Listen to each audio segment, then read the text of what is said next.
এই জীবনে যতটুকু দুঃখ আমি পেয়েছি, সত্যি বলছি তার এক বিন্দুও বহন করার শক্তি আমার ছিল না। কখনো চাইলেই কাঁদতে পারিনি, কখনো কারো কাঁধে মাথা রেখে বলতে পারিনি আমি ভালো নেই। তাই নিজের ভেতরেই সব জমিয়েছি, হাসি মুখের আড়ালে, নীরবতার গভীরে। মানুষ ভাবে আমি শক্ত, আমি নির্লিপ্ত, আমি সব পারি, অথচ জানে না ভেতরে ভেতরে আমি কতবার ভেঙেছি। একা রাতে বালিশ ভিজিয়েছি, চোখের জল দিয়ে গোপনে যুদ্ধ চালিয়ে গেছি। আমি নিজেকে এতবার জোড়া লাগিয়েছি যে এখন নিজের আসল রূপটাই ভুলে গেছি।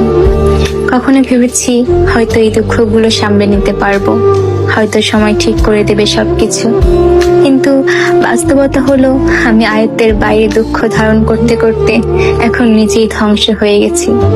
এখন মনে হয় আমি আর আমি নেই, আমি কেবল এক ভাঙা মানুষ যার ভেতরে অনেক কথা জমে আছে, কিন্তু শোনার কেউ নেই।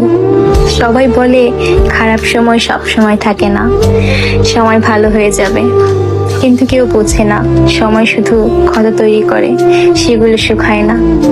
আমি এখন কেবল একটি নীরবতা, মুখে হাসি, চোখে অন্ধকার আর মনে একরাশ দুঃখের বোঝা নিয়ে প্রতিদিন বেঁচে থাকার অভিনয় করে যাই। আমি ধ্বংস হয়েছি, তবুও মুখে বলি আমি ভালো আছি।